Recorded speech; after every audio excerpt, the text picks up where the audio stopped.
So let's talk about languages. I'm going to make this very, very brief.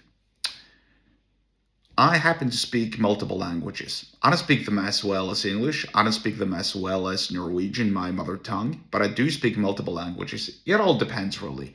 3 to 4, maybe 5 languages. I'm saying maybe because, number one, I'm not the one who's fit to judge myself whether I speak a language or not. Number two, some of the languages or some of my language skills are quite rusty.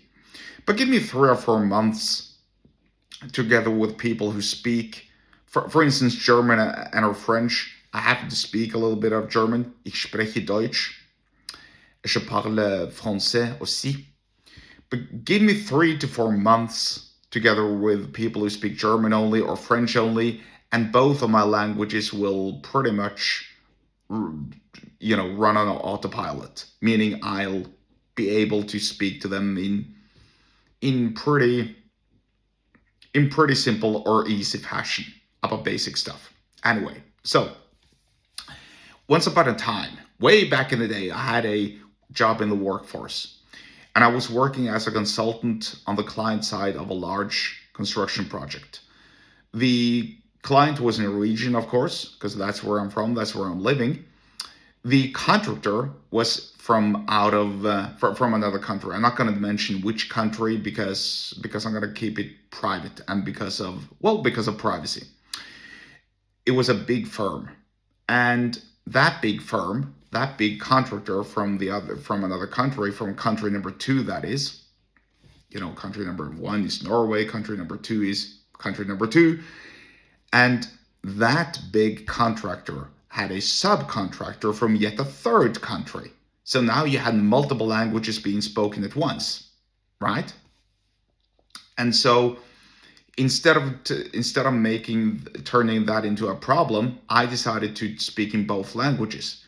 I decided to speak in language number 2. Let's just call it language number 2 for country number 2 for the main contractor, and the language number 3 for the subcontractor, country number 3. So I happened to speak both of those languages. I didn't speak them well. I probably made lots and lots of mistakes, just like when I'm speaking in English here. But I was still able to communicate with the people there at the construction site. And so I remember specifically well, there was a large event, like a gathering. It was in the beginning of the project. It was like this pre-planned meeting thing. It was inside a large ballroom. Everyone involved, on an administrative level, were gathered inside a room. And we would all sit in a big ass circle and then stand up and present ourselves and whatever, talk about our expectations, introduce ourselves and blah, blah, blah. All that kind of crap. Nobody really cares about those presentations. Nobody really remembers those presentations either. So I decided to do something about it, because most people would just sit there and, be shy and don't mention a lot and, try to not attract attention. I did the opposite. I had the chance to speak in English because the entire premise was the contract language is Norwegian. We're supposed to be speaking in Norwegian, and we shall not relent. But just like with anybody who's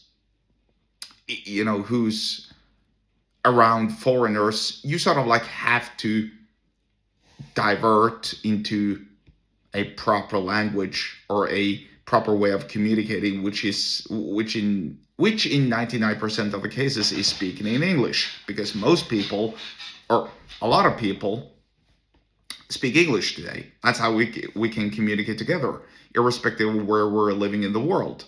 So I decided to stand up, not sit down. I decided to stand up with my back straight and give a formal introduction about myself in English, speaking out loud,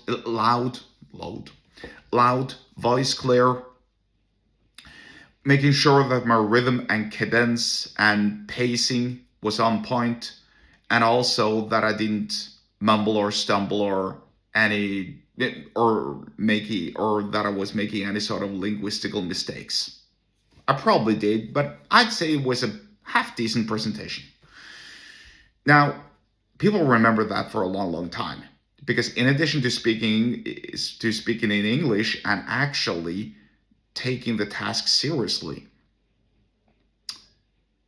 and speaking multiple languages out on site with the workers and so on, speaking their language in order to communicate with them, I became known as the quote language guy, which was pretty hilarious because I didn't speak, I'm not linguistically talented, or so I think, but I'm not afraid of trying. I'm never afraid of trying. I'm not afraid of recording a video speaking in my second language. También puedo hablar en español y no tengo miedo, pero bueno.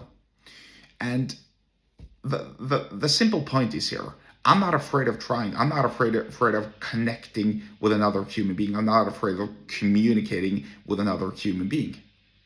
Я могу говорить по-русски.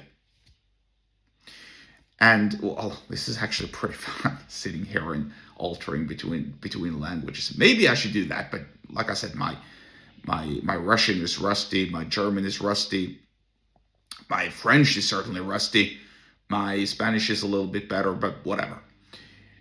Getting back to the point here.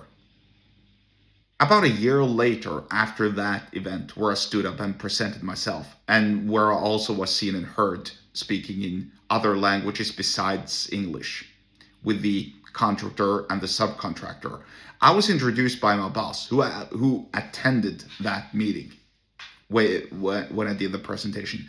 I was introduced by my boss to somebody who was new at work. I think it was their boss, again, like this higher up character or person. I was introduced promptly as the language guy and how I was speaking multiple languages. And this happened a year after, roughly a year after. Nothing in between had happened really. And what's the point here? The point is simply by giving a proper demonstration, by showcasing people your skills, and by leaving no stone unturned, by leaving no doubt that you're actually able and capable of doing what you're saying that you're doing. You can sell people on yourself, and you can persuade people to put a label on you. In my case, it was the language guy. Think about what you can do in that regard when it comes to persuasion, sales, and all those kinds of things. The world's literally at your feet if you can do that.